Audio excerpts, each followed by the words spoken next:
Good morning students, myself Shelja and I am going to teach you chemistry, and today we will discuss a very interesting topic called acid, base and salt. Students, हम कुछ खट्टी चीज़ें खाते हैं तो आप जानते हैं उनका टेस्ट खट्टा क्यों होता है, उसका क्या कारण है। चलिए जानते हैं। उनका जो टेस्ट है वो खट्टा होता है एसिड के कारण। हम जानेंगे आज इस चैप्टर में कि एसिड क्या होते हैं। तो एसिड क्या होते हैं? These are sour in test. These are sour in test. सोर मीन्स, सोर का मतलब होता है खट्टा, और खट्टा यानी कि citric acid, tartaric acid. Citric acid किस पे पाया जाता है? नींबू में पाया जाता है। टार्ट्रिक एसिड किस में पाया जाता है? इमली में पाया जाता है। इमली में टार्ट्रिक एसिड, नींबू में सिट्रिक एसिड के पाए जाने की वजह से ही ये खट्टे होते हैं। तो एसिड क्या होते हैं? These are sour in test. Next क्या है? They turn blue litmus to red. Blue litmus to red. अब ये लिटमस क्या है? लिटमस इंडिकेटर होता है। अब इंडिकेटर क्या होते हैं? तो indicators are substances that report the completion of a reaction. यानी कि इंडिकेटर्स क्या होते हैं? जो कि किसी भी केमिकल रिएक्शन को कंप्लीट होने की सूचना देते हैं। यानी कि लिटमस जो है, जब ये ब्लू कलर से रेड कलर में चेंज हो जाएगा तब हमें ये लिटमस ये इंडिकेट करेगा कि ये एसिड है। ठीक है, तो they turn blue litmus to acid. Next, they give hydrogen ion in aqueous solution. Hydrogen ion देते हैं वो एक्वस सॉल्यूशन में, यानी कि जब हम HCl को एक्वस सॉल्यूशन में डिज़ोल्व करेंगे तो वो हमें देगा हाइड्रोजन आयन और क्लोराइड आयन। नेक्स्ट है एसिड कोरोड मेटल्स। यानी कि एसिड जो है जब किसी मेटल के कांटेक्ट में आता है तो वो क्या करता है? उसको कोरोड कर देता है। यानी कि ये नेचर में कोरोसिव होता है और मेटल्स पे जंग लगा देता है, उनको गला देता है, उनको ख़राब कर देता है। ठीक है, तो ये है एसिड। यानी कि these are sour in taste, they turn blue litmus to red, they give hydrogen ions in aqueous solution, acid corrode metals. अब इसके एग्जाम्पल हम देखेंगे। तो एग्जाम्पल जैसे कि ये दो तरीके के होते हैं स्ट्रॉन्ग एसिड। स्ट्रॉन्ग एसिड कौन से होते हैं?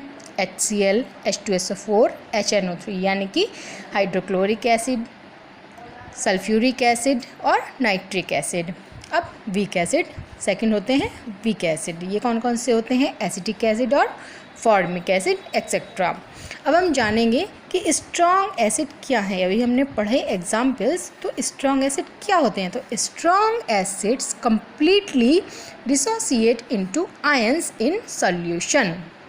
Strong acid completely dissociate into ions in solution. And weak acid ये क्या है? Weak acid does not dissociate completely in solution. अब समझते हैं इसका मतलब क्या है। तो स्ट्रॉन्ग एसिड कंप्लीटली डिसोसिएट, इसका मतलब ये है कि जो स्ट्रॉन्ग एसिड्स हैं वो पूरी तरीके से कंप्लीटली डिसोसिएट हो जाते हैं, यानी कि वियोजित हो जाते हैं।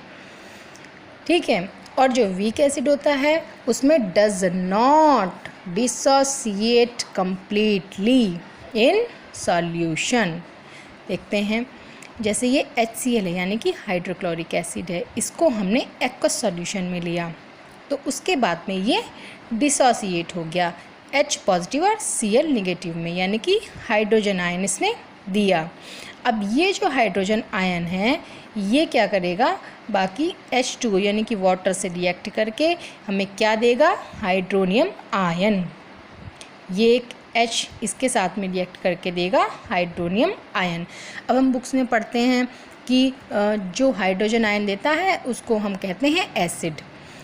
ये हमें पोर्शन नहीं पढ़ने को ज़्यादातर बुक्स में मिलता है। क्यों नहीं मिलता है? क्योंकि ये अंडरस्टूड हो जाता है कि ये इस तरीके से हाइड्रोनियम आयन बनाएगा। तो जो हाइड्रोजन आयन देता है उसको हम कहते हैं क्या? एसिड। अब हम जानते हैं कंसनट्रेटेड एसिड के बारे में। तो कंसनट्रेटेड एसिड क्या होते हैं? In which amount of water is less. अब हम ये जो टर्म है ये सुनते कहाँ पर हैं, जब हम लैब में काम करते हैं। जब हम लैब में काम करते हैं तो हम देखेंगे कि कॉन्सनट्रेटेड एसिड, डाइल्यूटेड एसिड, बहुत बॉटल्स पे लिखा होता है कि इसका क्या यूज़ है, कैसे। तो in which amount of water is less that is concentrated acid, यानी कि जिसमें जो पानी की मात्रा है वो कम है, लेस है। Diluted acid in which amount of water is high, high यानी कि जो पानी की जो मात्रा है वो ज़्यादा है, वो कहलाएंगे diluted acid. Now come to the base. Base क्या होते हैं? These are bitter in taste. Bitter in taste, bitter means कड़वे, जो स्वाद में कड़वे होते हैं वो कहलाते हैं बेस। लेकिन स्टूडेंट्स, हम सभी को जो भी एसिड है या बेस हैं हम उनको टेस्ट नहीं कर सकते कि हम उनको टेस्ट करें और हमें पता लगाएं कि भाई ये कड़वा है या ये खट्टा है। तो ऐसा तो हम नहीं कर सकते क्योंकि कुछ जो होते हैं वो बहुत ज़्यादा हार्मफुल भी होते हैं हमारे लिए। तो उसके लिए दूसरे हम पैरामीटर्स देखते हैं जिनसे हम पता लगाते हैं कि ये क्या है। अब देखिए नेक्स्ट है, they turn red litmus to blue. Red litmus to blue. अभी हमने देखा था कि लिटमस क्या है। लिटमस वो है जो कि रिपोर्ट करता है the completion of A reaction, यानी कि एक रिएक्शन के कंप्लीट होने की हमें सूचना देता है। वो इंडिकेटर होता है और इंडिकेटर वो क्या है, यहाँ पे लिटमस है। तो रेड जो लिटमस पेपर होता है उसको ब्लू कर देता है, तो वो क्या होगा, बेस होगा अगर उसने रेड को ब्लू किया है। वहीं हमने एसिड में क्या पढ़ा था कि अगर ब्लू लिटमस को उसने रेड किया है तो वो क्या होगा, एसिड होगा। नेक्स्ट है, they give hydroxide ion in aqueous solution, यानी कि ये बेस क्या होते हैं, ये हाइड्रोक्साइड आयंस देते हैं एक्वस सोल्यूशन में, जबकि जो एसिड है वो क्या देते हैं, वो हाइड्रोजन आयन देते हैं एक्वस सोल्यूशन में। नेक्स्ट है सोपी इन टच, यानी कि जब हम इसको छूते हैं तो जो इसका जो टच रहता है वो बहुत ज़्यादा सोपी रहता है। जैसे कि हम सोप से हैंड वॉश करते हैं तो अब हमें महसूस होता है, तो उसी तरीके से जो बेस का जो टच होता है वो सोपी होता है बहुत ज़्यादा। चलिए इसके एग्जाम्पल्स देखते हैं। एग्जाम्पल्स है स्ट्रॉन्ग बेस, NaOH KOH, यानी कि सोडियम हाइड्रोक्साइड और पोटेशियम हाइड्रोक्साइड, और भी इसके बहुत सारे एग्जाम्पल्स हैं। फिर वीक बेस आता है, तो वीक बेस के क्या होते हैं, जैसे कि अमोनियम हाइड्रोक्साइड, और भी बहुत सारे एग्जाम्पल हैं। जैसे कि दो तरीके के बेस हो गए, स्ट्रॉन्ग बेस और वीक बेस, ये उनके एग्जाम्पल्स हैं। अब स्ट्रॉन्ग बेस क्या है, तो strong base is a base that is completely dissociate in an aqueous solution. जैसा कि हमने सेम एज एसिड, जैसे हमने उसमें पढ़ा था कि कंप्लीट डिसोसिएट हो जाता है तो वो क्या हो जाता है, स्ट्रॉन्ग एसिड। ऐसे ही यहाँ पर क्या है, कंप्लीटली अगर ये डिसोसिएट हो गया है तो उसको हम कहेंगे स्ट्रॉन्ग बेस। अब हम बात करेंगे वीक बेस की। तो weak base is a base that does not ionize completely in an aqueous solution, यानी कि डज नॉट, जैसे कि सेम एज एसिड, उसमें भी हमने पढ़ा था कि जो डज नॉट, जो नहीं होगा आयोनाइज क्या कम्प्लीटली, उसको हम क्या कहेंगे, वीक बेस। यानी कि जो कमज़ोर होता है वो कम्प्लीटली आयनाइज नहीं होता है, जो स्ट्रॉन्ग है वो कम्प्लीटली आयनाइज होता है। तो strong base and weak base, जैसे ये है सोडियम हाइड्रोक्साइड, इसको हमने लिया एक एक्वस सॉल्यूशन में और इसने क्या दिया है हमें, सोडियम आयन और हाइड्रोक्साइड आयन। तो जो हाइड्रोक्साइड आयन देते हैं उसको हम कहते हैं base. Now come to the salts. Salts क्या होते हैं, substance produced by the reaction of an acid with a base is called salt। तो salt क्या है, जो कि एसिड और बेस की रिएक्शन से मिलकर रिएक्शन से हमें मिल रहे हैं, उसको हम कहते हैं salt.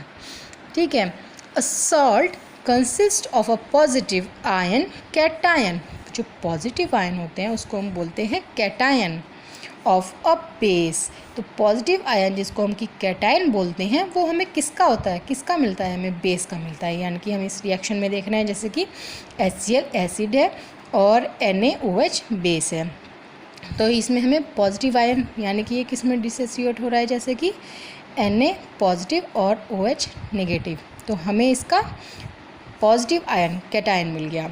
Na positive, and the negative ion that is anion of N acid, यानी कि जो नेगेटिव आयन होता है उसको हम बोलते हैं एनायन ऑफ एन एसिड।